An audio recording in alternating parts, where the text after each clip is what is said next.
Welcome to the Reality of Herbal Therapy podcast, episode 91, Balancing Your pH.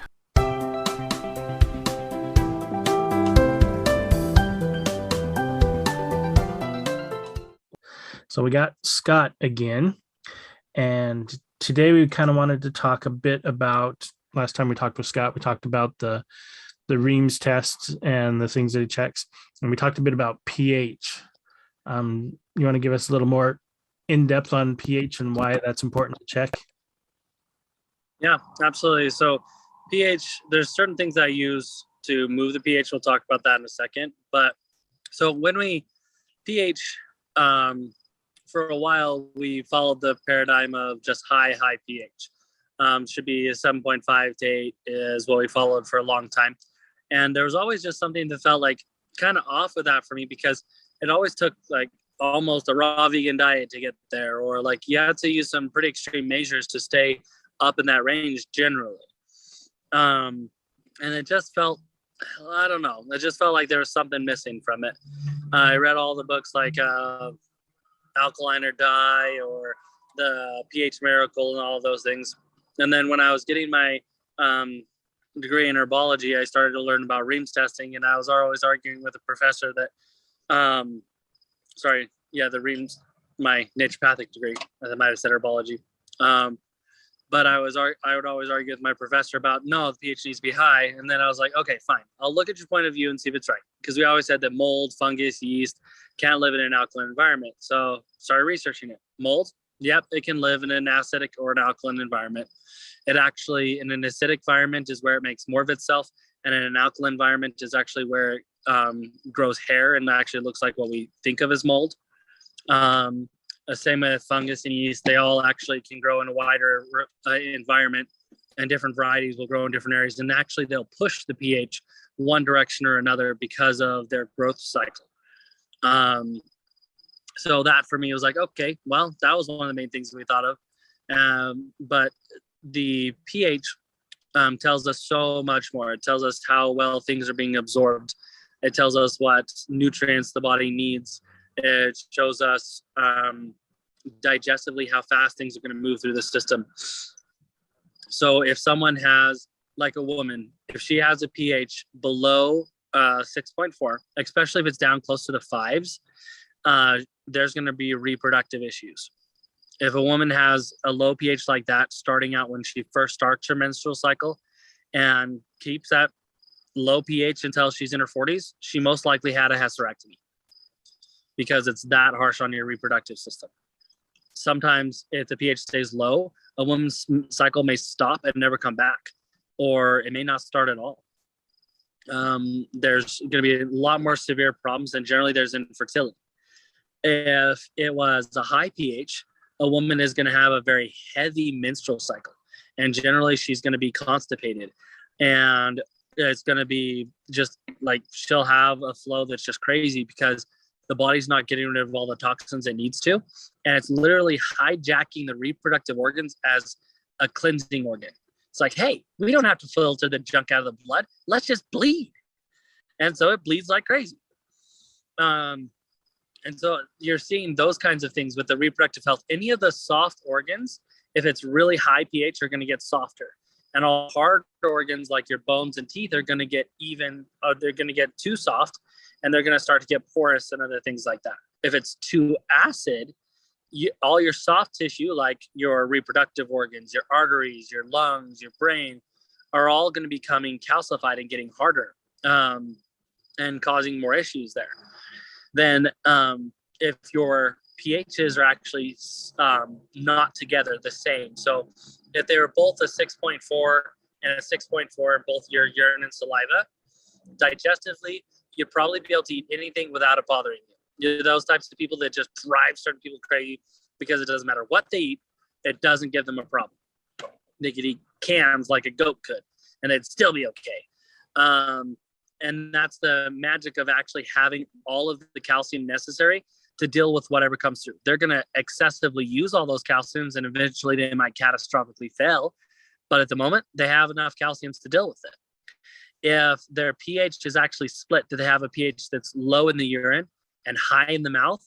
then generally that's where there's going to be a lot of food allergies. There's going to be a lot of digestive issues. The gut is really not going to function well. There could be gaining weight and all kinds of things because the digestive system is not agreeing on the way it's working as it goes through the body. If both of the pHs are acidic, saliva and urine, generally there's irritable bowel, everything's moving fast, they're not holding on to things. If they're constipated, they're very uncomfortably constipated because chemically it wants to move, and if physically it stops, it's very uncomfortable. If both pHs are really high, then they're going to be constipated and nothing's going to be moving, and they're going to be super toxic. Their sweat's going to smell bad. All kinds of things are going to be terrible.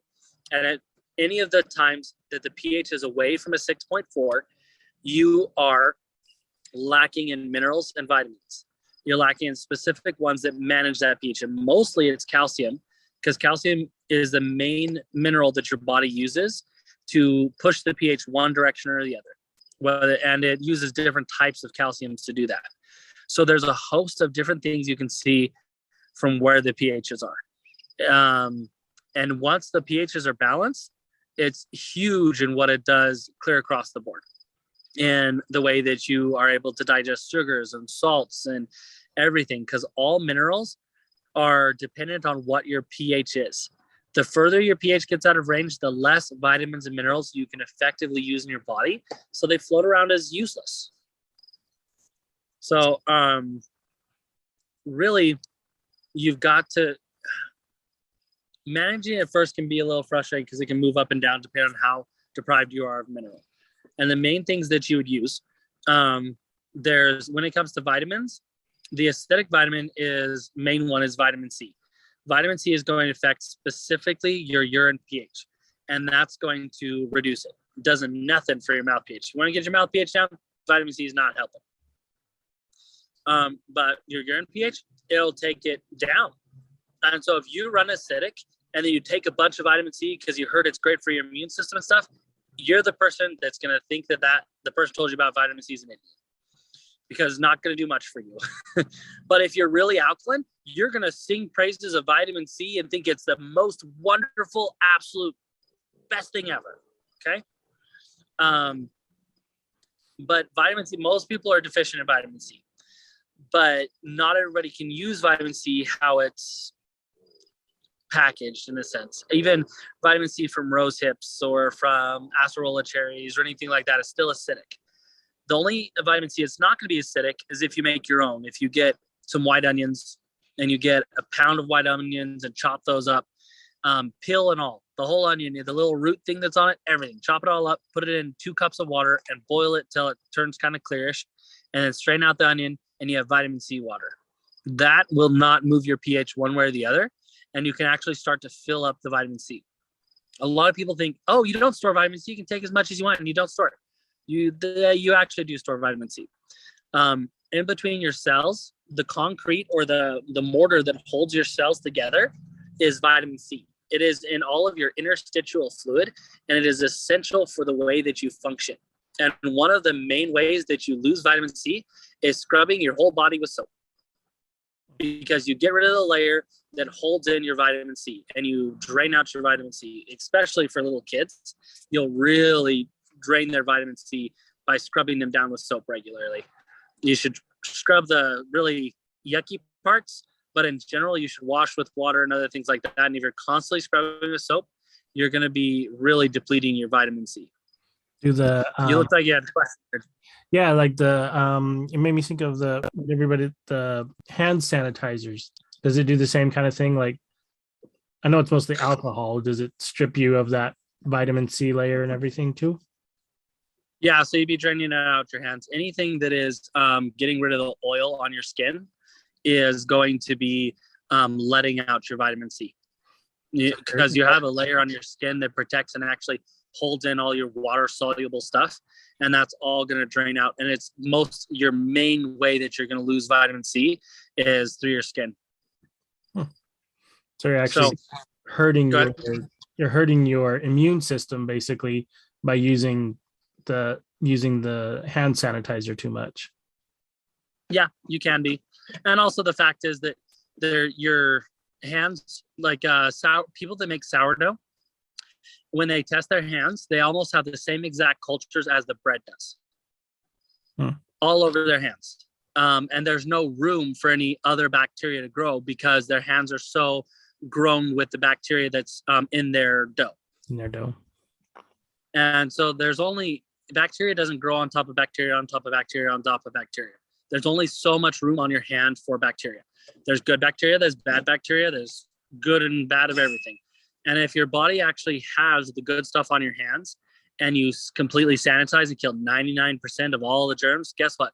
The 1% is not the good stuff. It is the bad stuff because it's actually a lot more resilient to that junk than the good bacteria are.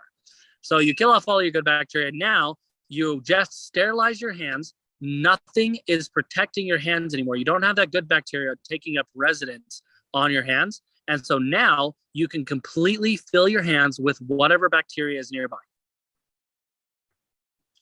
But if you were able to clean your hands with stuff that actually doesn't destroy the good bacteria that's on your hands, then you actually have a greater protection because you have that bacteria that should be there, and the natural sterilizing things that are in your sweat and other stuff like that actually help to build up cultures and protect it.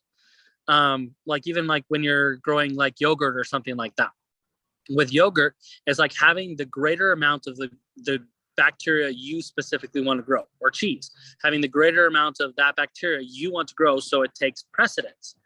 And so if you have a good amount of good bacteria, like if you make sourdough a lot, you're going to have a lot of good bacteria on your hands that's from the sourdough. They'll actually prevent bad bacteria from even taking up residence.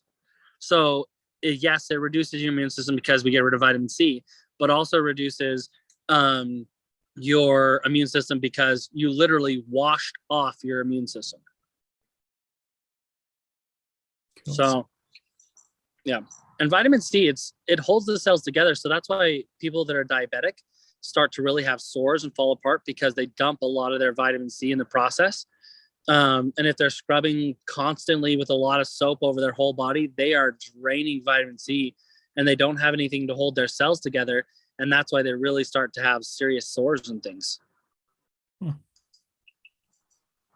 Yeah. So vitamin C is an acidic vitamin, but if you make it out of onions, it's not acidic. It's actually neutral. And you can actually take that broth that you make, you could put it into a soup. You don't really want to boil it beyond that point that you've made it. So it could be something that's added to a soup that you're not just going to boil out all the water, or added to something as a broth. Or you could just straight up drink it. But that recipe, you drink it maybe 1 to 2 times a week. And that would be providing a good amount of your vitamin C. And guess what? It's cheap. It just takes some effort. But there are times when you're really alkaline and you need that acidic vitamin C. If you're really alkaline, use vitamin C like crazy until it comes down, and you will see huge benefits from it. On the flip side of the vitamins, it's vitamin D that is alkaline. Vitamin D is going to raise your urine pH.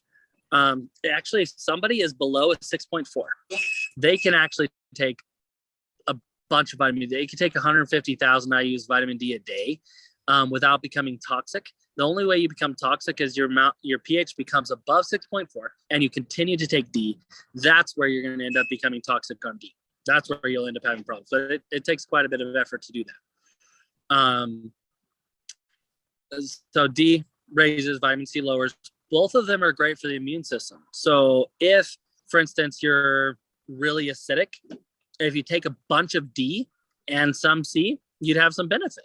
If you're really alkaline and you take them both together, they're actually really awesome because they balance each other. So if your pH is good and you take a good amount of both of them, then you're actually going to keep it more in the right range and have the benefit of both your vitamin C and D.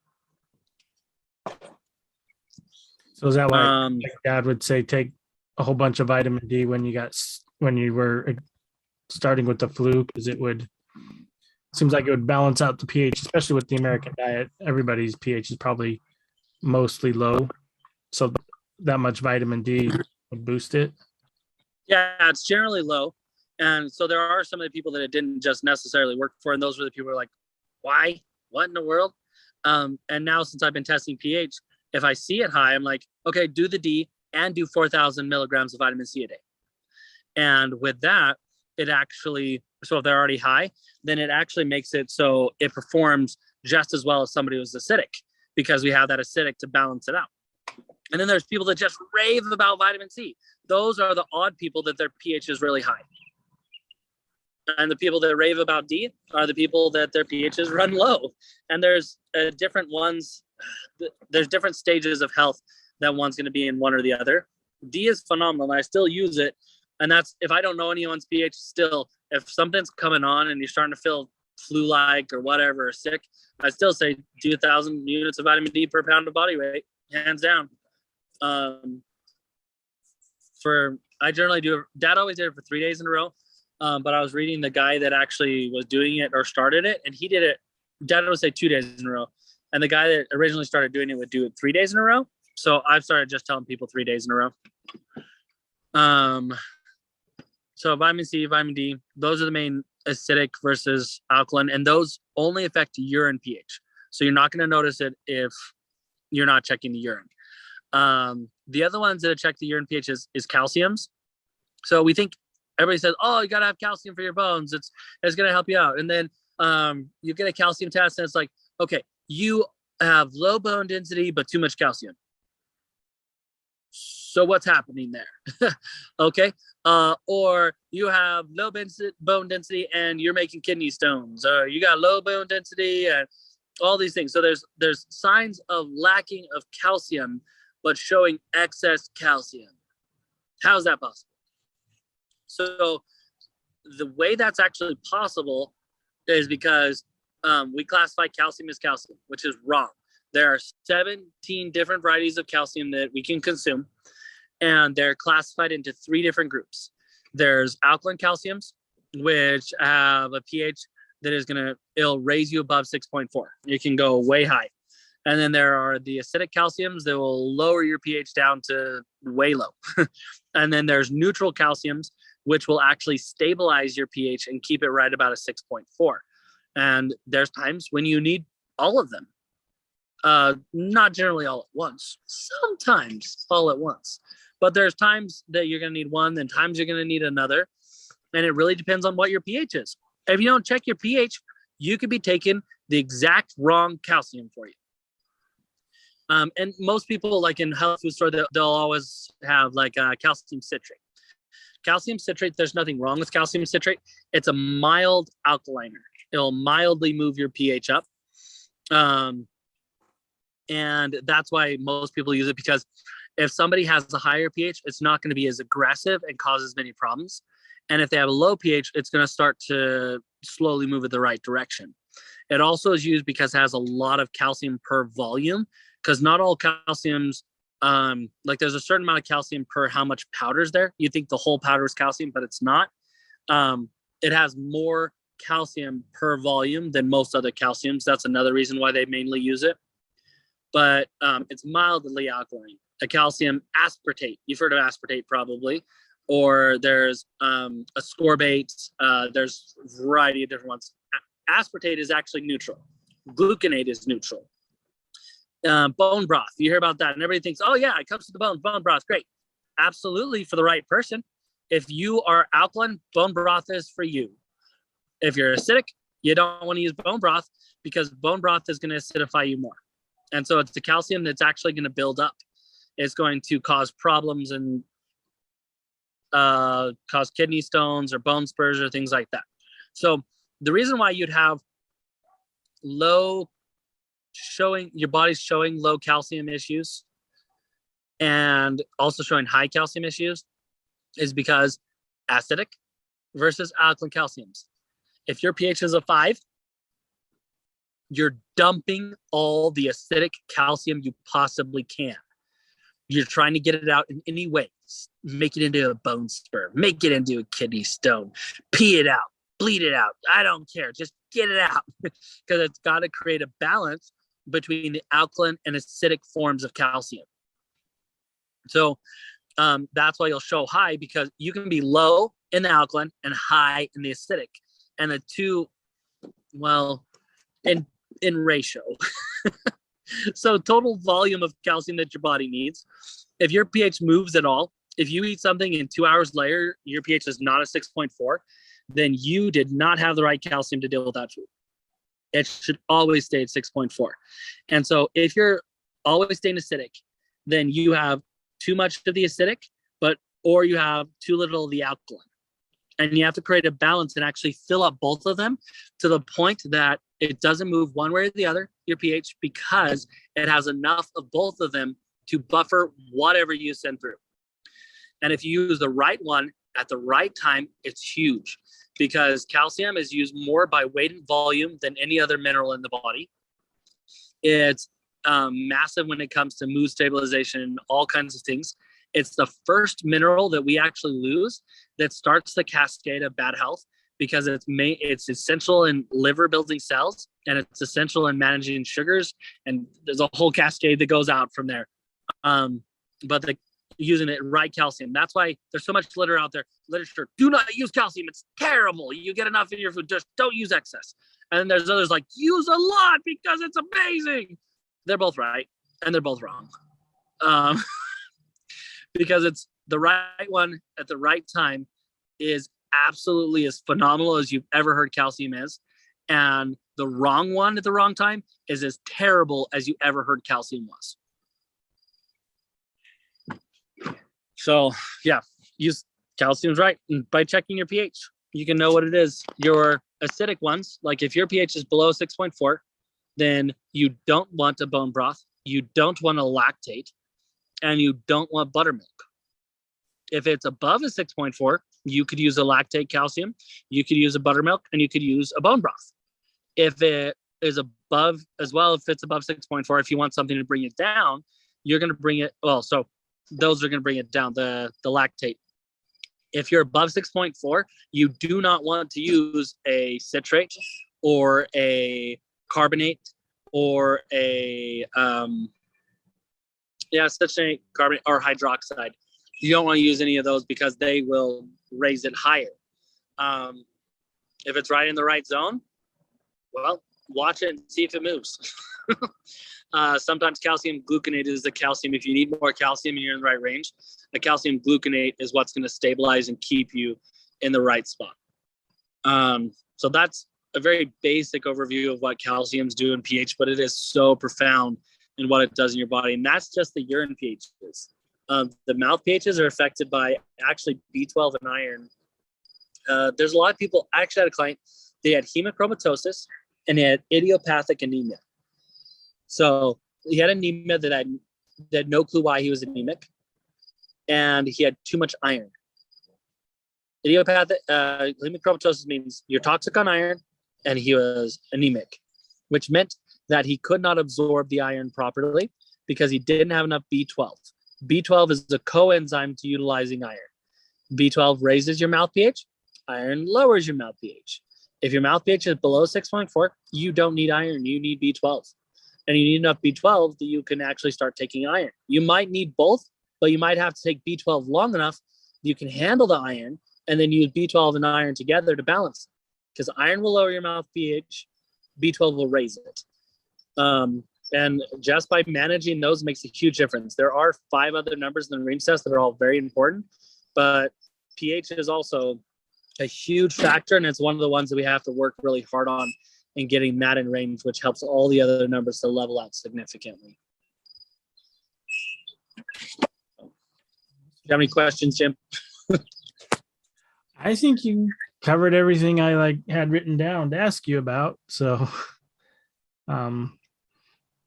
so get the right calcium to bring your urine pH to where you want it to be, and either B12 or iron to bring your mouth pH to where you want it to be.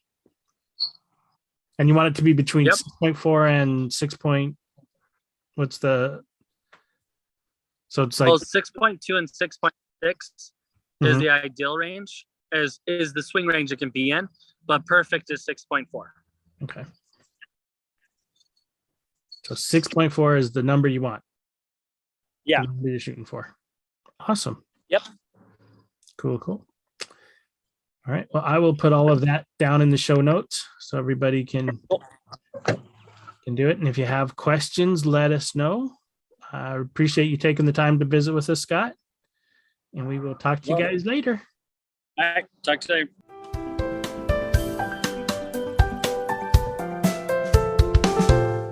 It is not the intent of professional herbal instruction or any persons associated therewith to diagnose or prescribe. The intent is only to offer herbal information for your consideration. In the event you use this information without your doctor's approval, you are prescribing for yourself, which is your God-given right. But professional herbal instruction or any persons associated herewith assume no responsibility. The claims and statements made on this podcast have not been evaluated by the Food and Drug Administration. These products are not intended to diagnose, treat, cure, or prevent any disease.